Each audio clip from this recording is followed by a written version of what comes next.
escola com os pais, né? A ideia não é que eu fique falando, a ideia é que todo mundo fale. Então, nos próximos encontros, inclusive, cada um vai ficar com um capítulo e vai estudar o capítulo e juntos nós vamos dividir aqui, tá? Então, não é que a gente está aprendendo a ser pai, a gente está dividindo as nossas dificuldades, as nossas angústias e juntos buscando na palavra de Deus aí caminhos e meio e graça de Deus para a gente vencer o desafio que é a educação. Tá bem? Lembrando das nossas aulas anteriores, aquela aula foi tão densa, né, que parece que foram várias aulas, mas que a gente falou sobre discipular as crianças do século XXI, lembram? Falamos da dificuldade da atual geração alfa e a geração Z, porque são extremamente consumistas e um consumo rápido, né? Um consumo fast food. E isso torna a educação de certa forma, inviável, no sentido da disciplina. A gente não tem conseguido disciplinar. O que é a disciplina? A gente vai falar hoje nesse sentido. O que é disciplinar? Sabe um dente quando está torto? A gente não vai lá e coloca um aparelho, e o aparelho não fica doendo para dói, né, Cássia?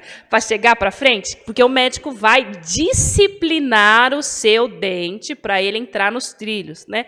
O Jean trabalhou no trem. O que acontece se o trilho do trem faz um pouquinho assim? Já era o trem, né? Ele tem que disciplinar, é esse sentido da disciplina.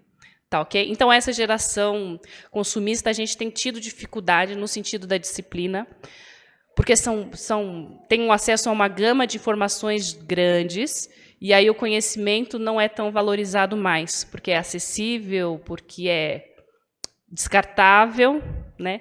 Enfim, inclusive o conhecimento acerca de Deus. E aí pensamos subsídios, pensamos estratégias de como evangelizar a nossa criança em casa, como influenciadores. Falamos disso semana passada.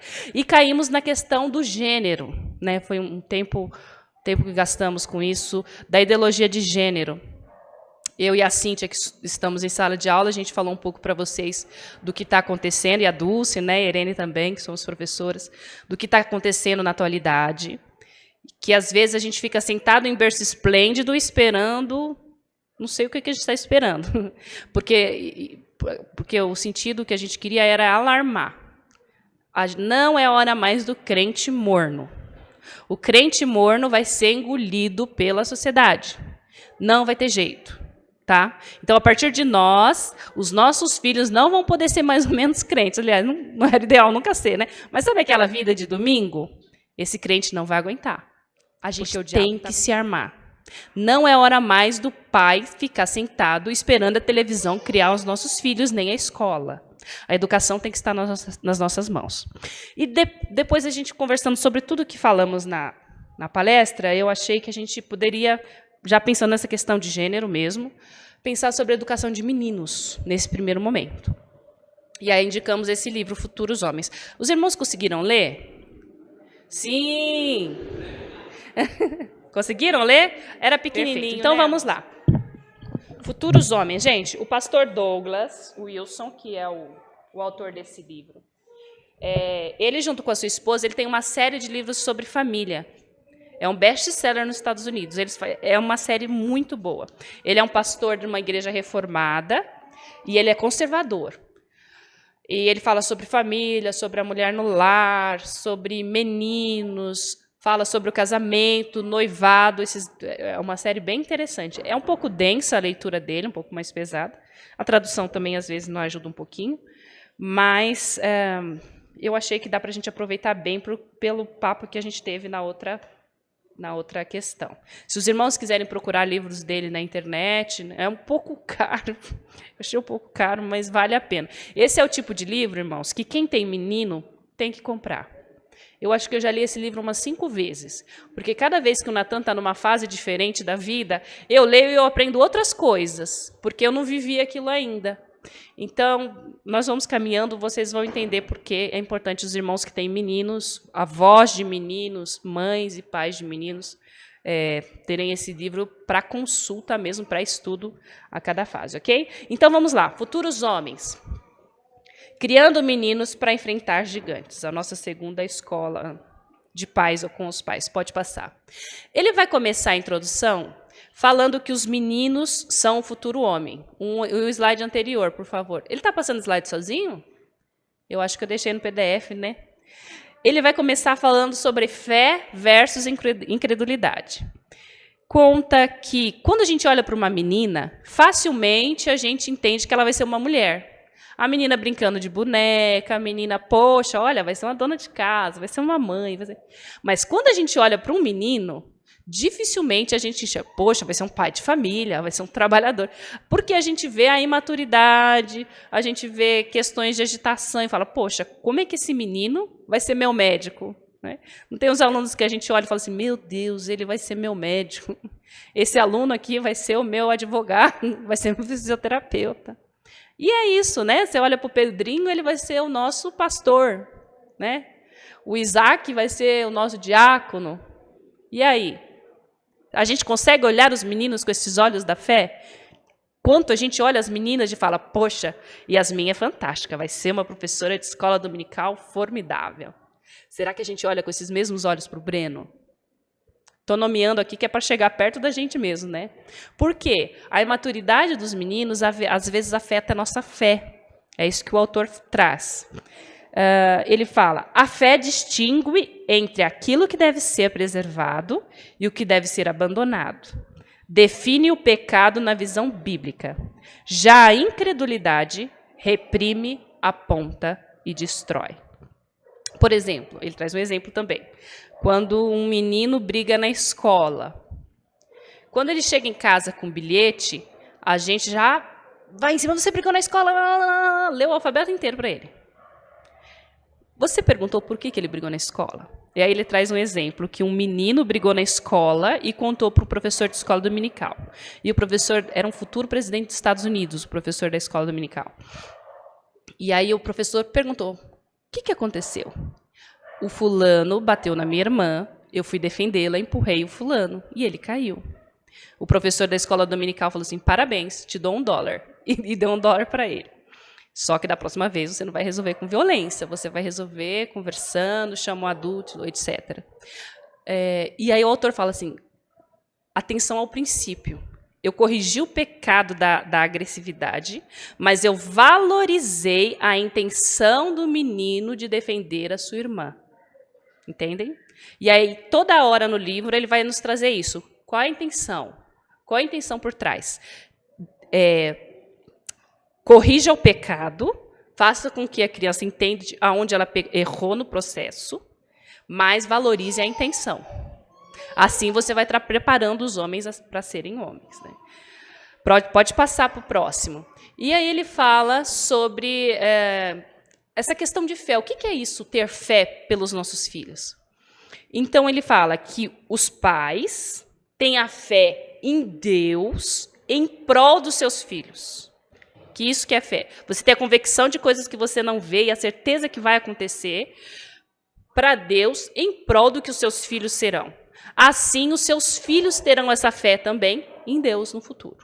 Tá? Em vez de você ter a incredulidade da ação do pecado, o seu filho não vai ficar em pecado. Você tem a ação, você tem a fé na ação divina do Espírito Santo na vida do seu filho. É isso. Enxergar além das circunstâncias. Enxergar além do aqui e agora. Ok? Pode passar para o próximo. Os filhos, e aí a gente tem o Salmo 102, 28.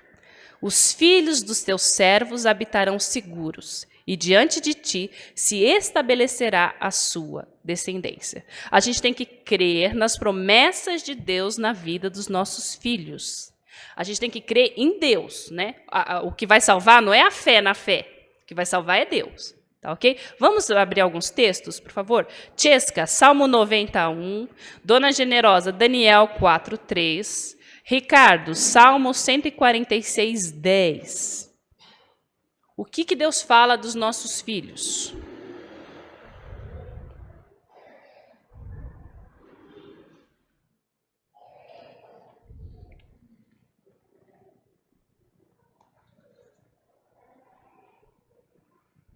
Pronto? Salmo 91. Senhor, tu tens sido nosso refúgio de geração em geração. Amém. O Senhor é o refúgio só seu? Não. De geração em geração. Daniel 4:3. Quão grandes são os seus sinais, quão poderosos são as suas maravilhas.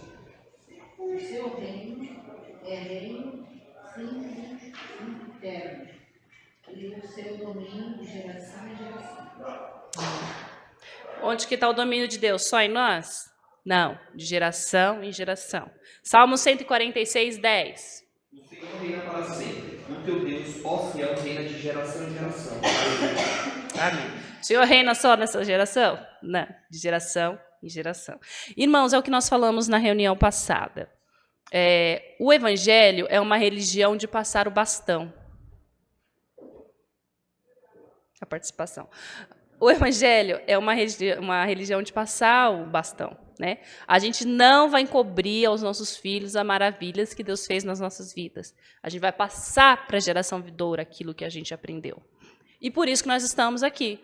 Vocês imaginam se nossos pais do passado tivessem se calado? Nós seríamos crentes? De jeito nenhum. Porque não chegaram. Ok? Então, está sobre a nossa responsabilidade. Ter um olhar de fé. Separei um trecho aqui, ó. A fé vê um filho como algo glorioso, e a obra da fé irá estabelecê-lo. A fé é a certeza de coisas que se esperam, a convicção de fatos que se não veem.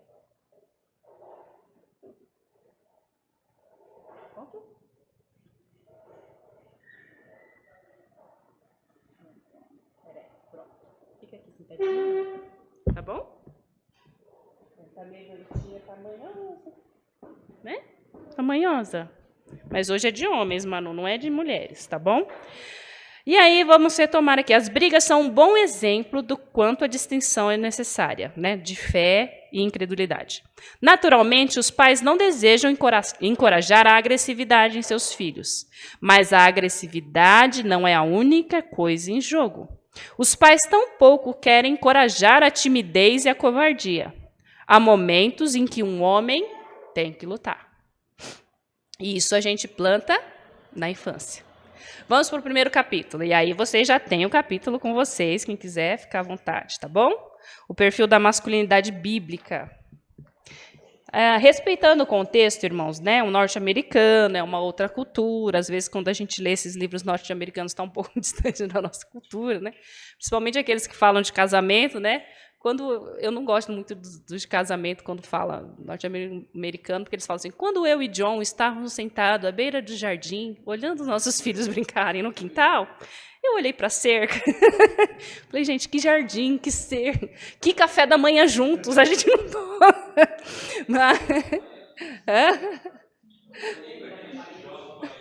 Quando eu olhei para a minha suculenta, eu falei, preciso regar. Mas, então, a gente vai limpar essa questão cultural, tá? E vamos tirar os princípios. Ele traz aqui algumas ideias de que um homem... O que a Bíblia fala que o homem tem que ser? E por que a gente tem que falar isso? Não é óbvio. Mas eu vou ser sincera, toda vez que eu leio esse livro, eu tenho que lembrar, porque eu esqueço. E aí eu parei para pensar, por que eu estou esquecendo do que é ser um homem, conforme a Bíblia diz? Porque o mundo quer que a gente apague isso da nossa cabeça. A gente ouve toda hora na televisão, na escola, nos livros, na academia científica, que nós temos direitos iguais, etc., a mulher, e a gente esquece de quem Deus quer que o homem seja. Né? A nossa mente tem sido resetada, literalmente. A gente tem que se deixar influenciar. Então, vamos lembrar aí, o que é isso? A varonilidade. O que é isso? Que é uma força para a bondade. O homem foi chamado para ser viril, para ser forte. Não ser forte por qualquer coisa. Ser forte para praticar o bem, ok? E aí ele vai trazer para a gente...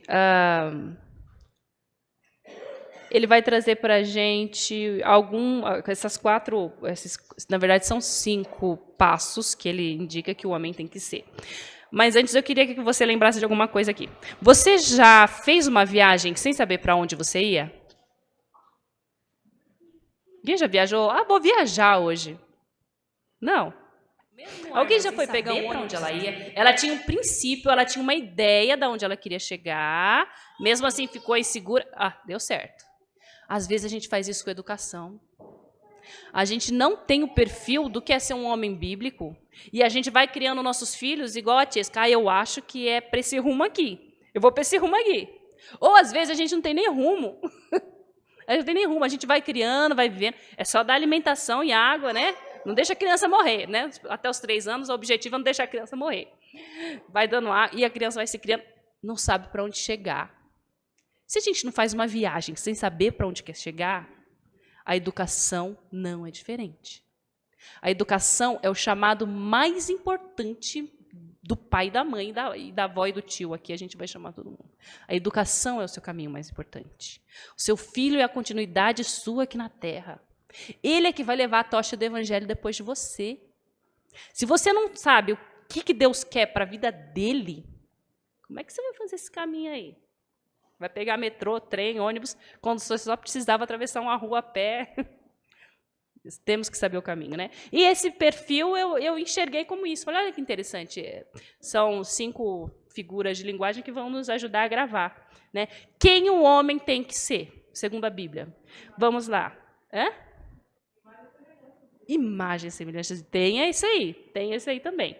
Os homens têm que ser senhores. O seu menino, o seu futuro homem, tem que ser senhor. Gênesis 1, 26. Cíntia, por favor. Irene, Mateus 28, 18 a 20. Eu já vou pedindo para abrir, gente. Jéssica, Gênesis 3, 15.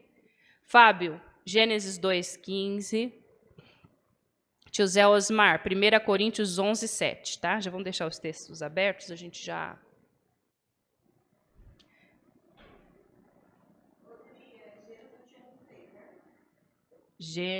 Peraí que o seu... 1, 26. 1, 26. Senhores, né, o seu? Isso. Então, o primeiro aspecto do perfil da masculinidade bíblica. O homem foi chamado para governar. Pode ler, por favor. Gênesis 1, 26. Também disse Deus, façamos o homem a nossa imagem, conforme a nossa semelhança. Tenha ele domínio sobre os peixes do mar, sobre as aves do céu, sobre os animais domésticos, sobre toda a terra, e sobre todos os répteis que rastejam pela terra. Isso. O homem foi chamado para dominar. A gente chama isso de mandato cultural. A gente não, os teólogos lá. Eles chamam que Deus criou o homem não para ficar à toa. O homem tinha uma função, governar. Homem, quando eu falo homem, é homem, tá? Não é homem raça humana. Homem menino, tá bem? Mas ele foi chamado também para transformar. Mateus 28, 18 a 20.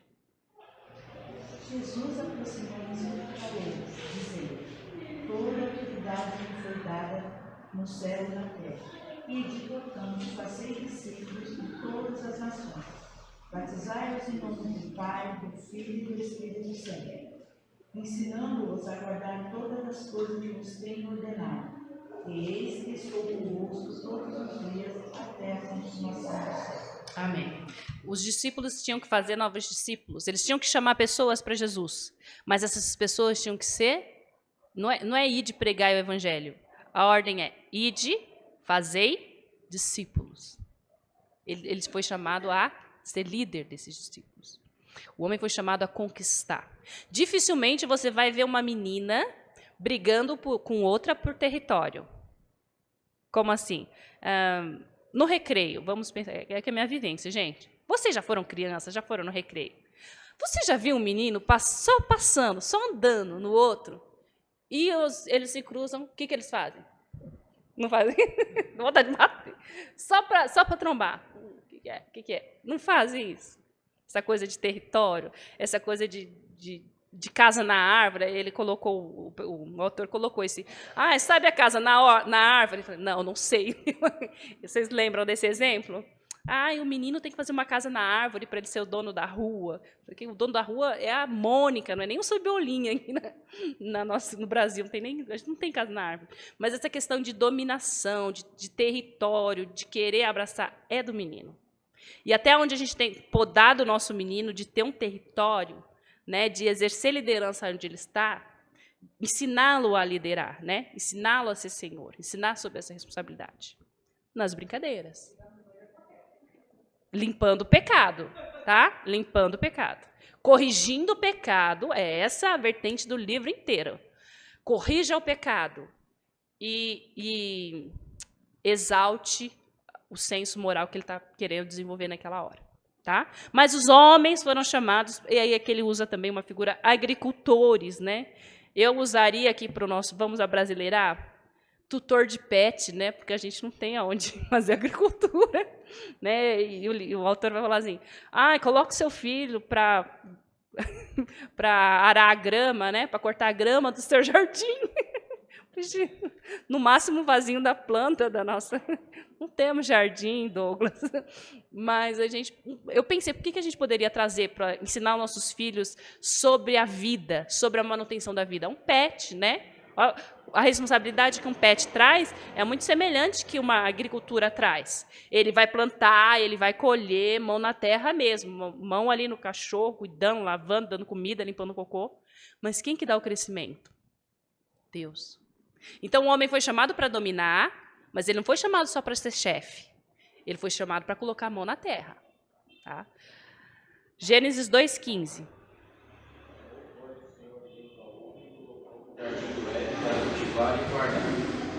O homem foi chamado para fazer a terra florescer. Homens, vocês já pensaram nisso? Ainda bem que eu não sou homem. É o seu mandato. E aí o autor, depois a gente fala sobre isso. Os homens foram chamados a um modelo de Jesus para serem salvadores. O homem tem que cuidar e tutelar a sua família. Gênesis 3,15. Inimizade entre ti e a mulher, entre a tua descendência e o seu descendente. Este te ferirá a cabeça e tu lhe ferirás o calcanhar. É isso. Jesus, o maior exemplo de homem, matou a serpente, o dragão. Os homens são chamados a proteger a sua família, a ser forte, ser corajoso, ser bom. Né? E quantas vezes, aí o autor traz um exemplo que eu sempre falei para as meninas quando o Natan era pequeno, né? O que a gente está fazendo com os nossos meninos? Quais são as brincadeiras deles? Qual era a sua brincadeira, tio Zé Osmar? E aí eu posso documentar? Peraí, tem uma documentação da brincadeira de tio Zé Osmar aqui? Qual que era, tio Zé Osmar, a sua brincadeira quando era pequeno, assim, de disputa? Quando você tinha que disputar com seus irmãos, como é que era? Tinha muito negócio de andar a cavalo, né?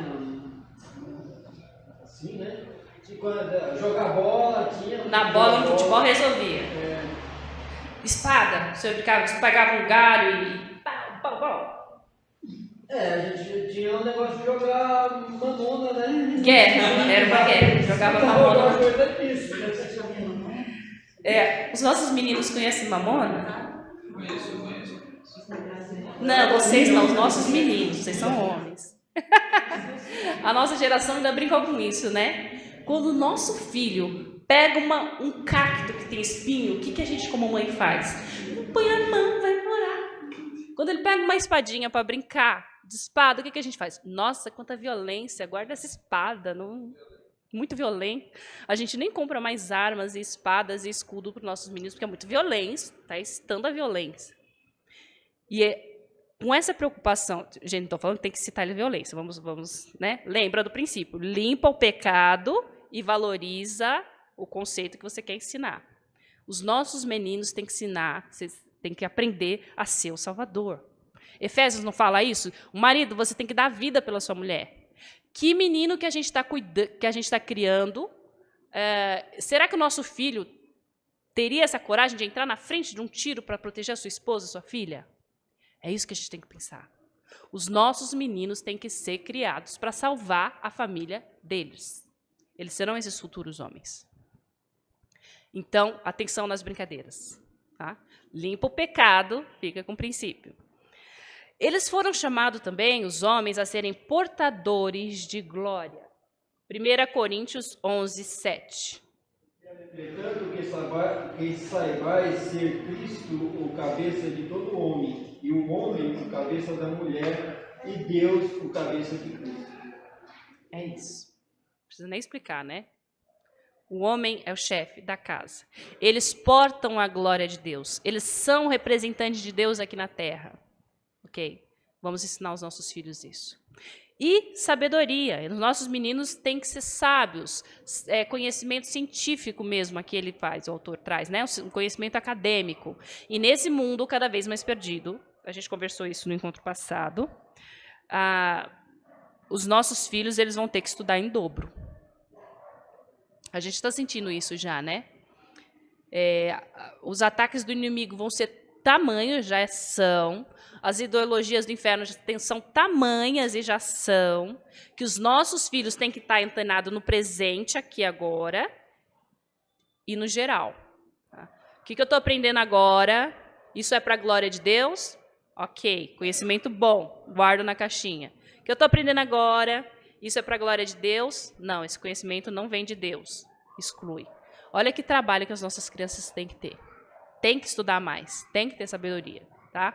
E aí vai a nossa responsabilidade enquanto os pais. O quanto temos valorizado a vida acadêmica dos nossos filhos. Vida acadêmica é escola. Né? Tem que estudar, tem que ser inteligente, tem que ir para a academia, tem que fazer faculdade. Cuidado na faculdade, mas tem que fazer a faculdade. Tem que crescer, tem que ser o melhor na profissão. Porque nós somos chamados para isso, para ser sábios, para termos força intelectual de rebatermos qualquer ideologia do diabo. Provérbios 1:7. Não falei para ninguém ler, né? Karen, lê para a gente, por favor. Karen do Jean. Provérbios 1:7. Saber, mas o outro despreza a sabedoria e o ensino. É isso.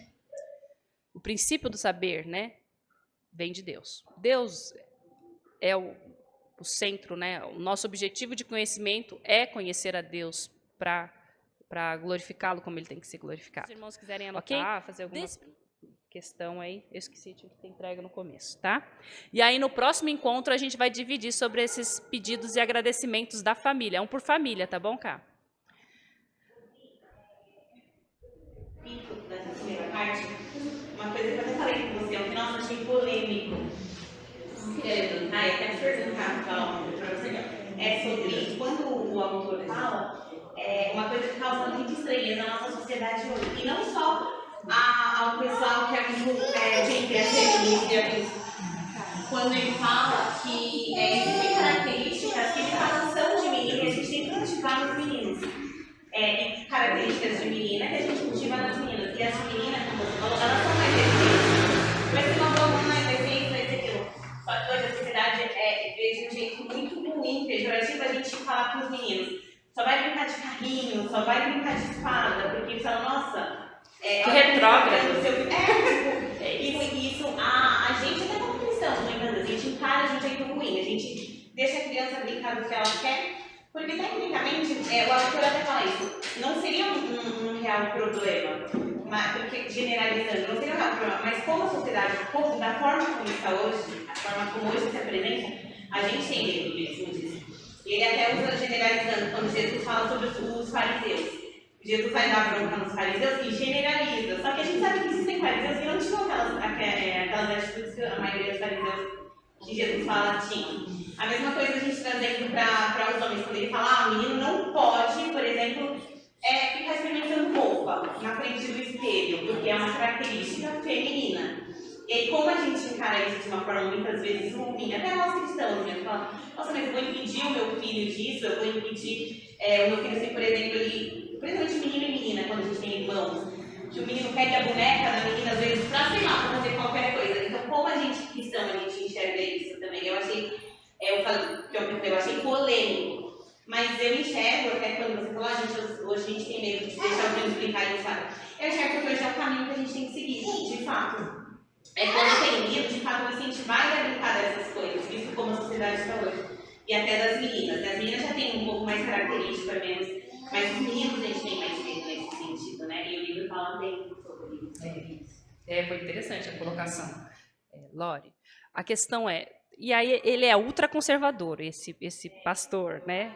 Tem algumas questões que até eu como pedagoga eu falo, não pode brincar de boneca? A minha posição, qual o papel que ele está exercendo? É um pai? Uma vez o Nathan falou para mim que estava brincando, ele era pequenininho, mãe, eu brinquei de casinha com a fulana de tal. E eu falei assim, o que você era na casinha? Eu era o filho. Eu falei, amanhã você vai brincar de casinha e você vai ser o pai, porque você foi chamado para ser líder. Mas e se ela não quiser? Eu falei, escolhe outra esposa. A vida é assim. Mas vocês estão entendendo? O problema não é a questão. Limpa o pecado e valoriza o princípio. Tá bem? Mas meninas jogando bola é outro ponto.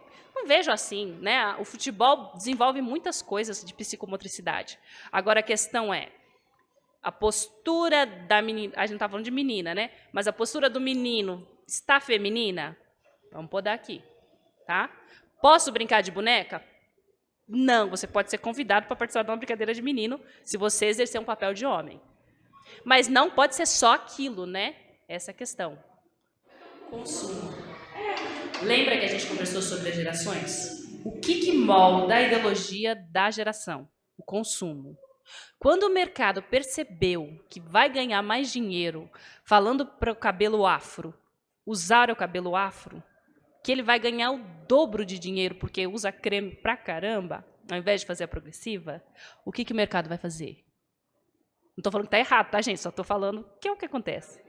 Vai, gente, tendência, seja natural.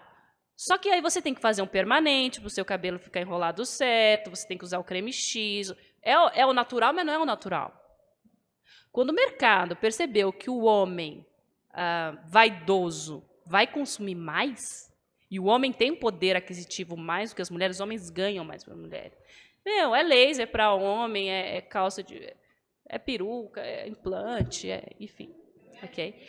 Consumo. O dobro, porque o homem nem sabe economizar, né? A gente ainda tem os...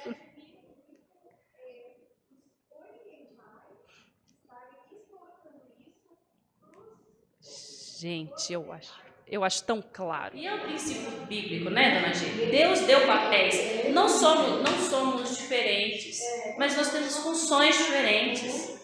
Somos filhos de Deus. Mas o homem foi chamado para uma função, a mulher para outra. Ok. Porque é homem que lava uma louça, não vai deixar de ser homem se não tá a mulher, você precisa lavar a louça. Mas de quem que é a obrigação de cuidar da casa? É a mulher. E ele pode ficar. E aí, se eu te falar isso, e alguém fizer um recorte no nosso vídeo, e falar assim, a Adriana tá falando que é da mulher, vai bombar. Tem casamento vai acabando. Podcast.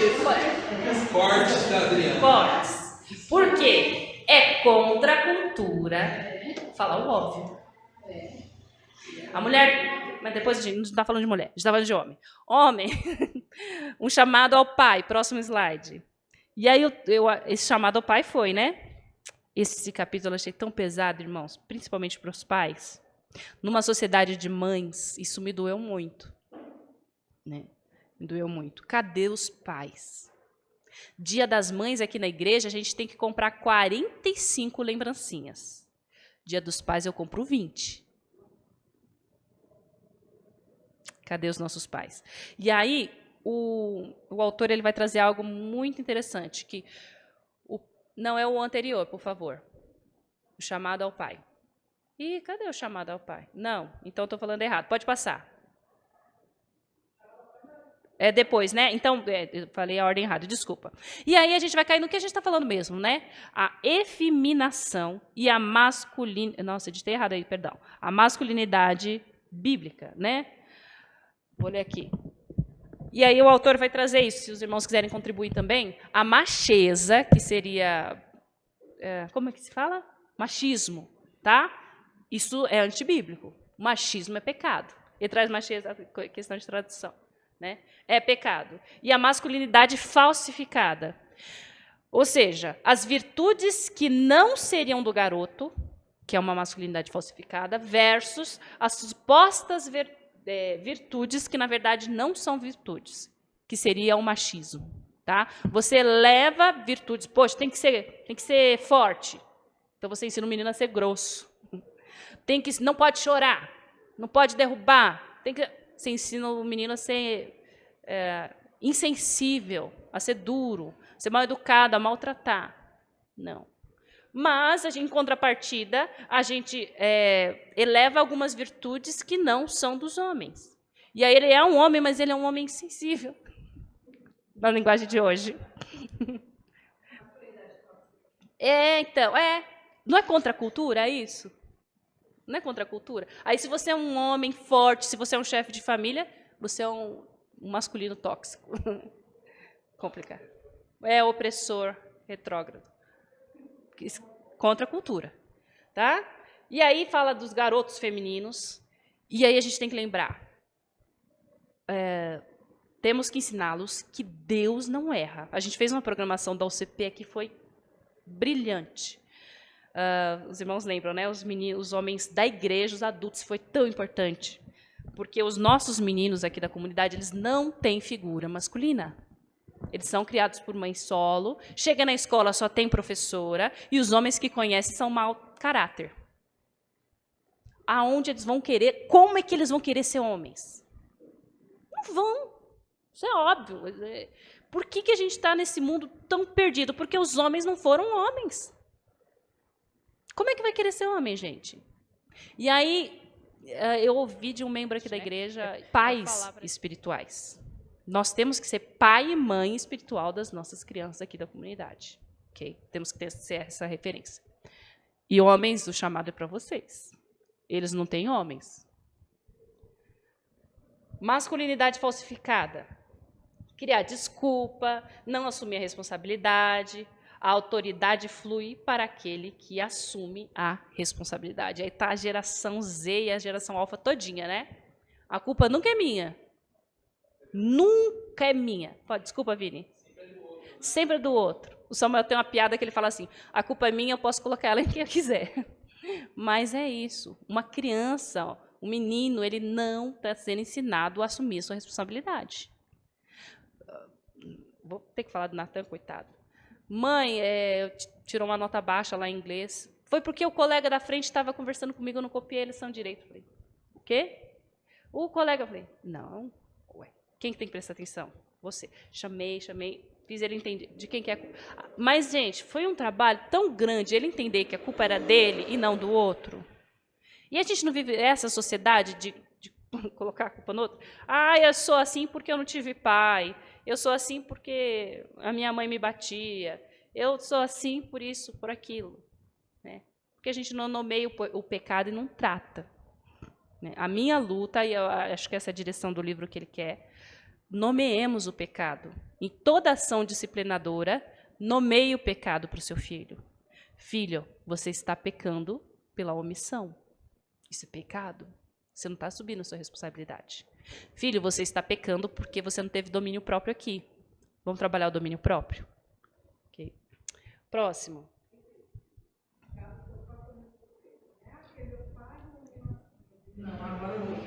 Você que é o homem.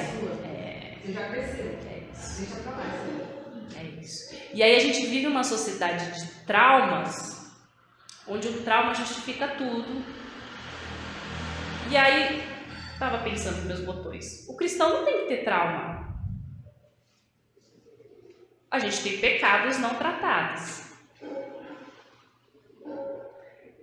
Porque se você olha para o seu passado e você tem alguma ferida lá aberta que você não curou, que é isso que é um trauma, é porque você não tratou com Deus, né?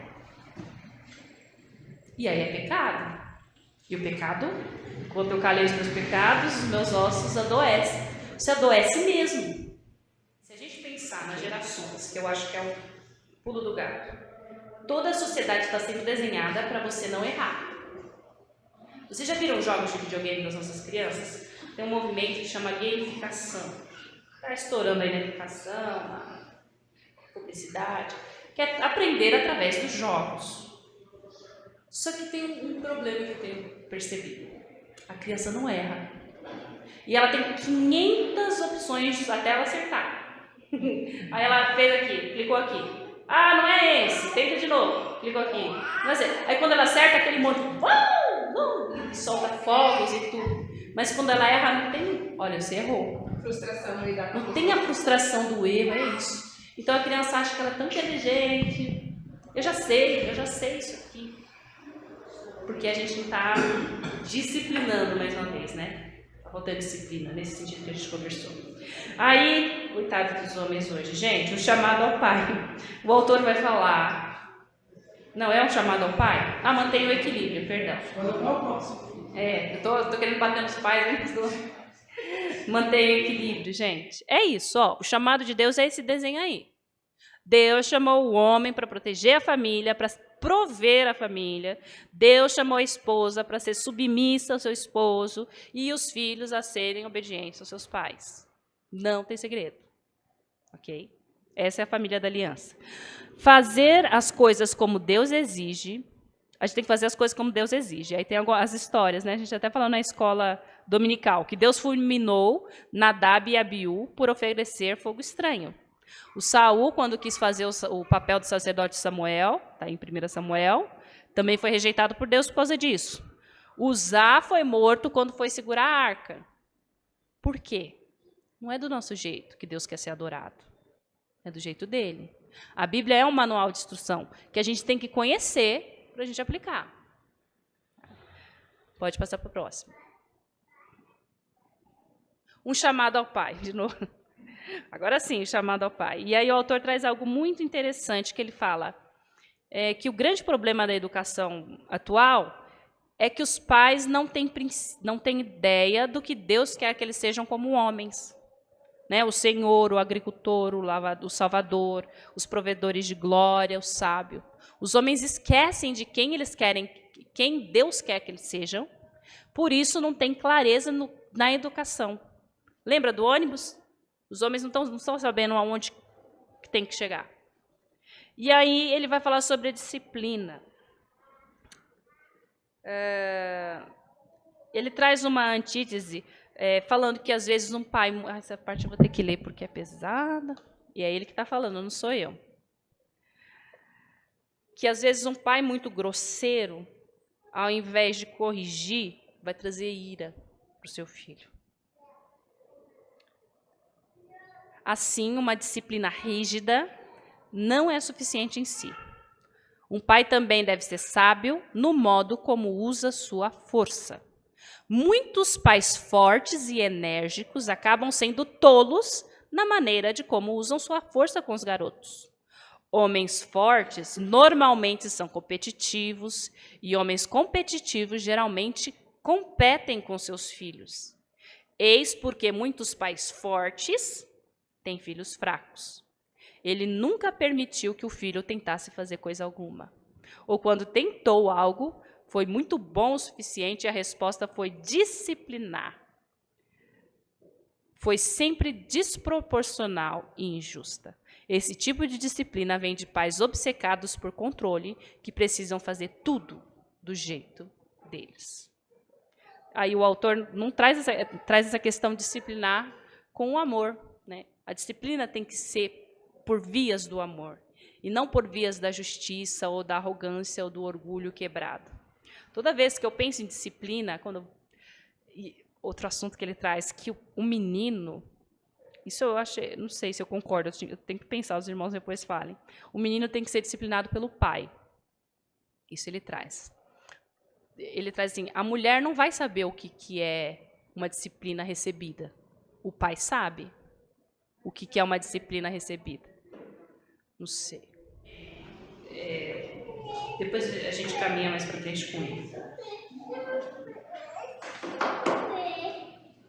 Quem achou pode ler. Porque o Senhor repreende a quem ama, assim como o pai ao filho a quem quer bem. A disciplina, e aí eu não estou falando de castigo físico, a disciplina no sentido de, ele está nesse eixo, você vai trazer, tá? Disciplina no sentido de bronca, no sentido de chamar ele de volta à razão, de volta aos trilhos, ok? Essa é a disciplina que a gente está defendendo aqui. Então, a disciplina tem que ser exercida, tá? Você tem que corrigir. E a disciplina, você pai, né? E a disciplina tem que ser visando o domínio, tá? O autodomínio. da criança. Gênesis, vamos ler o 9, de 1 a 3, por favor, quem achou pode ler.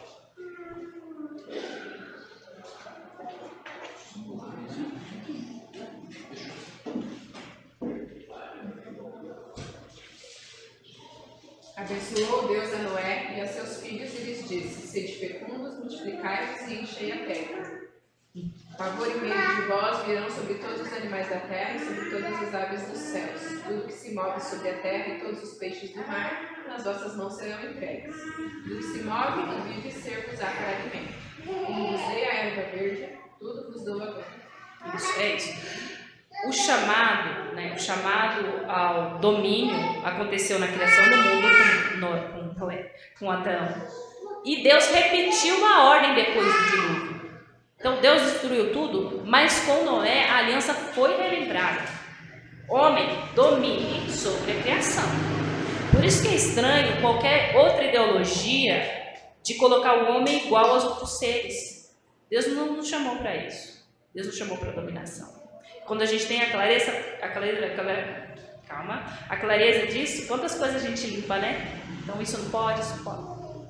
Os desafios que os seus filhos precisam enfrentar são os mesmos que o seu pai falhou em enfrentar. A batalha que os filhos encaram é a mesma que o seu pai certa vez encarou e perdeu. A luta é masculina. Próximo, vamos andar porque... Um pai disciplinador se deleita em seu filho. Um pai negligente ou relapso despreza seu filho. Um pai soberbo despreza o seu filho do mesmo modo e não adiantará apegar-se àqueles versos que falam de disciplina. Disciplina sem sabedoria é destrutiva. Disciplina sem sabedoria leva à mentira, leva a esconder o pecado, leva a afastamento. Quem de nós aqui não lembra alguma vez que foi injustiçado na vida, na disciplina? Não é? Poxa, aquela vez eu fui disciplinado, mas a gente carrega essa marca da injustiça pro resto da vida. E aí você vai ter um adolescente que esconde a coisa de você, você vai ter um adolescente que se afasta de você, que não tem canal aberto. Por quê? Toda hora que ele errava, você disciplinava, você agredia, sem justiça de Deus, sem sabedoria. Por que ele vai errar na sua frente? Né? Próximo. Alguém quer falar alguma coisa desse capítulo? Então aí eu fiz um resumo, gente, do livro, até a gente chegar no capítulo 8, bem rapidinho, sobre o que falam os capítulos, tá? Capítulo 4 fala do lar pactual, fala do pacto que Deus fez no lar, o papel de cada um. O capítulo 5 vai falar sobre a sólida alimentação doutrinária, que a gente tem que dedicar tempo para estudo da Bíblia. Não tem crente sem estudo, não tem jeito. 6, ele vai falar sobre os pecados secretos e o pecado tolerado, que a gente tem que ensinar os nossos filhos a ouvir, esperar, pensar, considerar, verificar e depois agir conforme as Escrituras. A preguiça e o trabalho duro, capítulo 7, falando que a preguiça é a desgraça da atual sociedade. Capítulo 8, as trilhas e as armadilhas do dinheiro. É muito legal esse capítulo que ele fala como a nossa sociedade tem muita abundância, a gente está ensinando nossos filhos a desperdiçar. Isso vai contra o mandato cultural, né? Deus nos chamou para dominar, mas para cuidar, fazer florescer. E a gente está destruindo o mundo por causa do desperdício. Aí no 9 também, gente, é um capítulo que vale a pena. A gente fala só sobre ele, sobre a liberdade cristã. Até onde vai a nossa liberdade? E até onde vai as nossas cadeias? Que às vezes a gente também aumenta a nossa cadeia a mais do que precisa. O capítulo 10 vai falar da relação dos meninos com as mães e as irmãs. A mãe e a irmã como treinamento para o menino cuidar da sua futura esposa. Essa é a relação que ele traz. No capítulo 11 ele vai falar sobre a igreja e o culto. A dicotomia de enquanto eu, homem, você é homem, né? É a noiva de Cristo, no papel feminino. Você é chamado para ser o homem escolhido de Deus. Então, qual que é essa relação de submissão a Deus, mas de ser senhor sobre as outras coisas? O capítulo 12 vai falar sobre gigantes, dragões e livros. ele vai falar que às vezes a gente não está investindo nessa literatura. Aí ele traz Lewis, mesmo C.S. Lewis. O quanto que a gente está ensinando os meninos através de parábolas e desenhos que vale a pena ser corajoso, que tem que lutar. E aí ele traz até uma discussão assim, a gente está numa guerra. A gente está numa guerra. Se você não está armado, você vai ser morto. No sentido figurado, tá, gente? Guerra espiritual. Ele vai falar sobre as tarefas escolares, no capítulo 13. Falar que a escola é o trabalho do menino. Enquanto ele é criança, ele tem que se dedicar à escola da melhor maneira possível, porque você está treinando ele para ser um trabalhador digno. E o capítulo 14, ele vai falar sobre os amigos, sobre qual tipo de supervisão que a família tem que ter quando os nossos meninos forem escolher amigos e etc. Existem os amigos, aí ele traz uma dicotomia interessante. Existem os amigos que é para ele ser luz e existem os amigos que é para ele compartilhar a luz. No 15, ele vai falar sobre a competição, lutas, esportes e competição. Nada é neutro. Toda brincadeira ensina alguma coisa para o seu filho. E sempre vai ter um vencedor e um perdedor. E ok. Eu perdi agora, mas eu tenho que lutar para melhorar e ser vencedor. Okay. Toda brincadeira ensina. Aí, nós vamos... Tem mais um? Capítulo 16.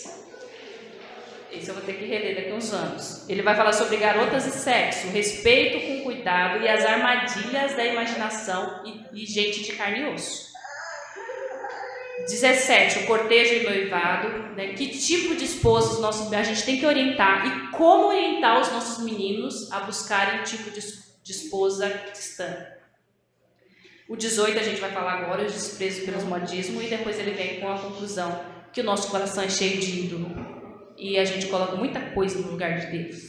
E se a gente não tiver uma vida cristã reta, direcionada a Deus, a gente vai cair mesmo. Tá? Vamos falar do capítulo 18. Agora voa. Capítulo 18, pode passar. Eu trouxe uma... Vocês conhecem isso? Alguém sabe o que é? É arte. É? Vocês conhecem? Sabe como chama essa lata aí? Sabe por quanto foi vendida essa lata? 124 mil euros. Sabe o que tem dentro dela? Cocô. Cocô. Esse artista, Piero Manzoni, em 1961, ele fez 90 latas com 30 gramas cada e colocou numa exposição de cocô dele, cor de artista, e colocou numa exposição de arte. Sabia? Tá escrito, o nome da obra é Merda de Artista. Todo mundo sabia. E sabe o que mais? Vendeu todos. Você sabe o que é esse outro? Esse outro vocês conhecem. O pictório. O que é um pictório? Fazer xixi. Mas não é um pictório, gente. Isso é uma obra de arte.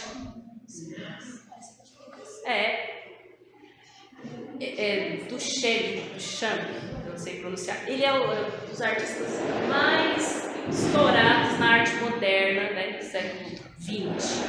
Ele colocou esse pictório no meio de uma super exposição. Chama... Cadê? Como é que ele chama? A Fonte. E estourou também. Ele foi vendido, sabe por quanto? 1,7 milhões de dólares. Conta-se que o que foi vendido era uma cópia, porque o original, alguém da limpeza jogou fora, pensou que era lixo. E esse aqui de baixo? O Rodrigo Braga, esse é mais contemporâneo. O Rodrigo Braga, ele faz fotos, né? A arte dele é fotos. Isso que está na cara dele é um animal morto, que ele foi cortando a pele dos animais e ele sugeriu que ele estava costurando na própria pele. Então tem o olho do cachorro, a orelha do cachorro, aqui é a pele do cachorro, e tirou várias fotos. E estourou, famosíssimo. Isso é arte. Isso é arte pop. Vocês vão estar entendendo onde eu quero chegar? Quando o princípio da beleza em Deus é tirada do homem, a gente vira merda gentil. Gente, eu trouxe isso porque descobri até esse ano, lá na faculdade eu nem conhecia também. Tinha um outro quadro, eu não achei. Mas olha que loucura. O artista, ele fez jejum e comeu e tomou água azul. E quando ele toma água azul, as fezes dele ficam azul. E a obra de arte dele era ele defecando em um quadro azul.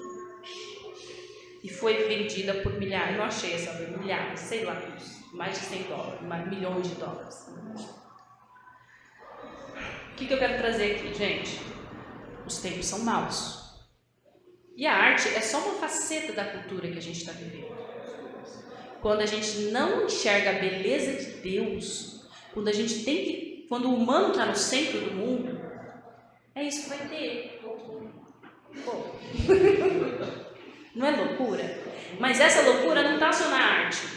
Essa loucura está na música. Que música é essa que a gente ouve quando passa esse carro aqui? Que texto é esse que a gente está lendo, que está sendo produzido? Que programas de televisões que a gente está fazendo? E aí o autor traz... Esse aqui é um recorte meu, né? Ele não trouxe esse. Mas ele traz a diferença entre a cultura popular e a cultura pop. A cultura popular, ele diz que é algo, e a cultura intelectual popular, é algo que você consegue passar para o seu filho. Ele até fala assim, eu não vi nunca alguém falar assim, poxa, eu vou guardar esse CD da Britney Spears para os meus netos. Porque a cultura popular é descartável. E eu não vou querer deixar essa cultura para o meu filho. Agora, se você tivesse uma partitura de Bach, por mais inculto que você fosse, aquilo mostra o belo. O belo tem um padrão. O belo tem um padrão. É isso. Né? E é isso que ele traz. Então, o que a gente vai falar agora é da cultura pop. Pode passar. Na cultura pop, todo mundo quer ser único. A gente vem de uma geração dos nossos pais, a geração Y, que todo mundo queria ser igual, que a gente criança. Todo mundo de all-star e calça jeans na escola, blusa branca. Não é? Você ia no shopping, os adolescentes tudo com a mesma roupa, pra calor, não é? Negócio de que chute. Todo mundo com o mesmo sapato. Poxa, você era na moda quando você usava o que chute. Você não usava o que chute? Poxa, quem é você? O que acontece hoje? A pessoa tem um sapato e ela quer pintar de amarelo fluorescente com verde azulado para aquele sapato ser único. Aí o cabelo combina com tênis, aí a roupa é estilizada, enfim, as pessoas querem ser únicas. Então, pinta o cabelo da metade, o quanto mais você puder fazer para ser único, eles estão fazendo. E não só do lado de fora, do lado de dentro. Então, eu sou vegano, com ascendência em Áries, com corintiano, mas meu segundo time é o Barcelona, e eu vou torcer para a Argentina nessa. E eu gosto de K-pop. Cara, é isso. É essa loucura que a gente está vivendo, né? O que é superficial e não prejudica, e ok, pode consumir. E o que é superficial e prejudica? Devo evitar. E aí ele vai para o imaginário e as roupas, né? Vou ver o que eu anotei, o que eu não estou enxergando. Ensinar ao seu filho a se perguntar, o que usar essa roupa significa? Nós passamos mensagem todo o tempo. A sua roupa, a sua postura, o seu cabelo, você está passando uma mensagem com a sua imagem. Então, qual que é o desafio da gente ensinar para os nossos filhos? Que imagem que você quer passar, filho, usando essa roupa? O que você está aderindo com aquela roupa? Né? Qual símbolo você quer passar aqui? É isso. Quando eu compro uma roupa da marca Y, não fala de marca, né? O jeito Y, eu estou passando uma mensagem. E que mensagem é essa? Fala mais alto que o meu cristianismo? Não vou usar. Pode falar, gente. Nós passamos de uma geração que nada poderia fazer e uma geração agora que pode fazer tudo. Então a gente tem que tentar caminhar nesse estreito, saber o que pode fazer e não pode, realmente. É o capítulo da liberdade cristã. É tão difícil, né, irmãos? É difícil, porque nós não somos do mundo, mas nós estamos no mundo. E se a gente não entender a cultura, e aí está o desafio da educação, se a gente não entender conceitualmente a cultura, como é que a gente vai influenciar essa cultura? Aliás, a cultura só está como está porque a gente se enclausulou. A gente entrou na nossa casinha da Bíblia e ficou lá bem quietinho. A cultura dominou a universidade, dominou as escolas, dominou a televisão, e os conservadores, os cristãos, ó, deixa. Isso não vai atingir, eu vou cuidar da minha família aqui.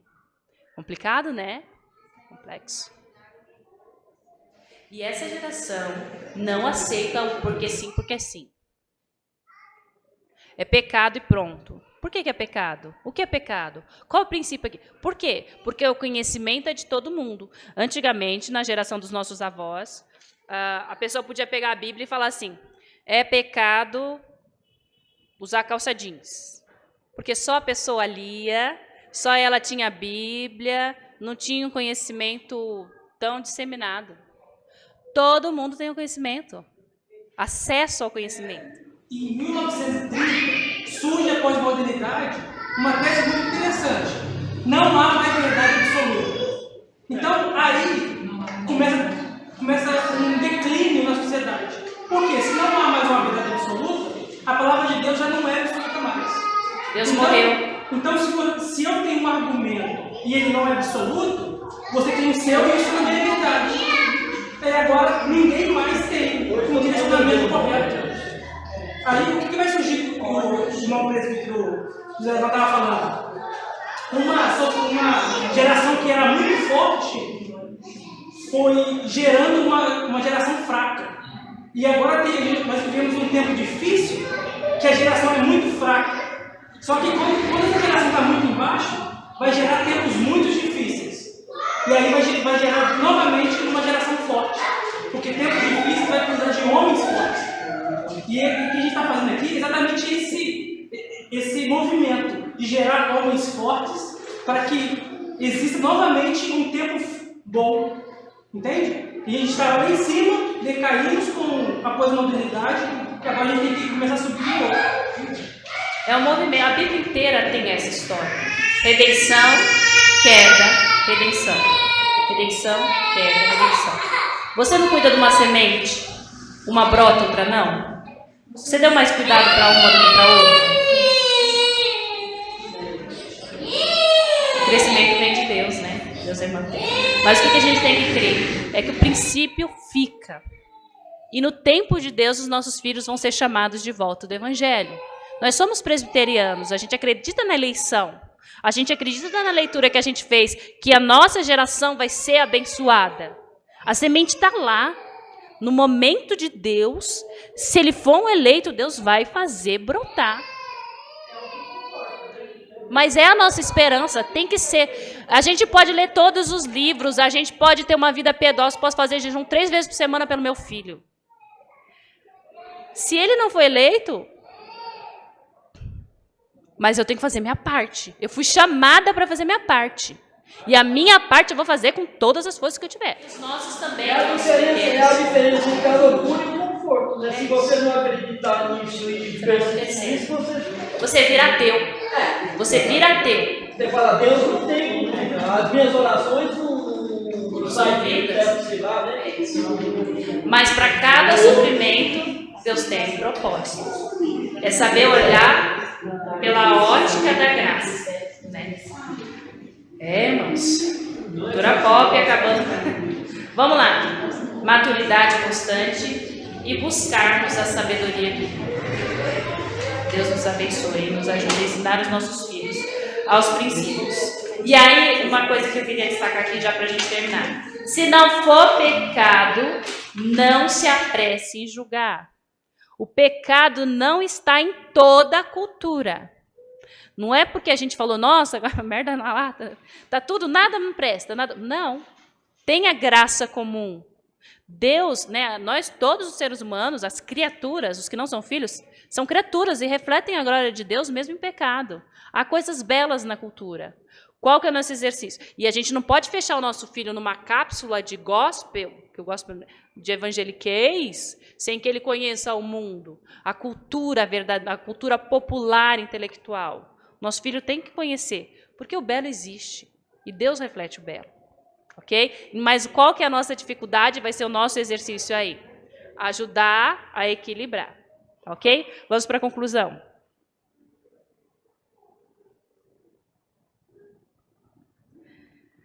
Devemos aprender a implorar pela bênção de Deus sobre os nossos filhos. Prepará-los ao serviço ao reino, à família e ao trabalho. Garotos são futuros homens. Rapazes são futuros homens. Isso significa que são futuros maridos e futuros guerreiros. Quando chegarem a esse ponto, as responsabilidades que encontrarão não devem surpreendê-los. E que Deus nos dê graça, misericórdia, força, fé, para como pais e mães e vós e tios cristãos consigamos disciplinar os nossos filhos à masculinidade bíblica. Amém? Pode falar. Deus vai chamar. Deus vai chamar no momento certo, em nome de Jesus. Essa é a nossa fé. Irmãos, vamos encerrando por aqui. Mais uma vez, o nosso objetivo é estudarmos e crescermos juntos. Tá? Olharmos para o passado com esperança e gratidão. Tudo que temos foi Deus que nos deu. Inclusive, pelas dificuldades, pelos percalços que passamos, tudo é para a glória de Deus.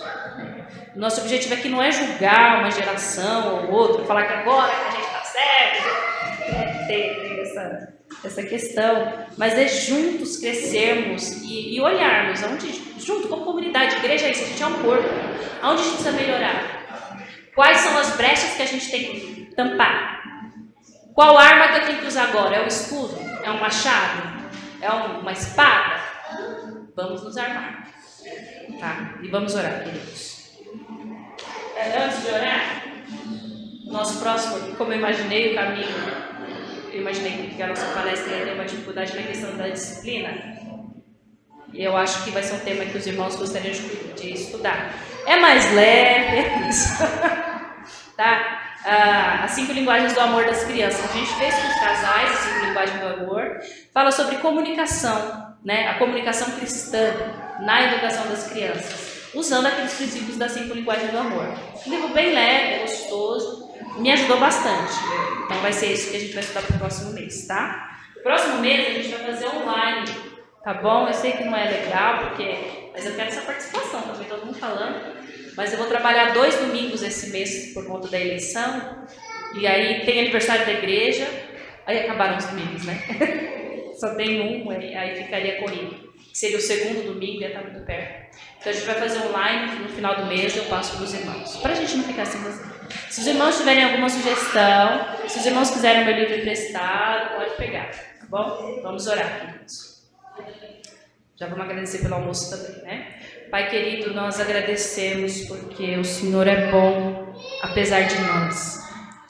Agradecemos porque o Senhor nos chamou e nós conhecemos a verdade, que é Jesus. E pedimos, Senhor, nos ajude, nos dê sabedoria, graça, misericórdia, domínio próprio, para que consigamos disciplinar os nossos filhos à luz do Teu Evangelho, encaminhá-los à masculinidade bíblica, para que eles sejam homens fortes, homens piedosos, homens que buscam o Senhor, homens que estejam dispostos a sofrer pelo Evangelho e levar a tocha do Evangelho adiante.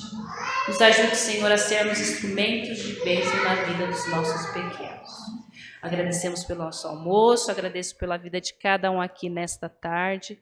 Que o Senhor nos ajude, tenha misericórdia e graça em nossas vidas. Em nome de Jesus nos oramos. Amém. Vamos almoçar, irmãos.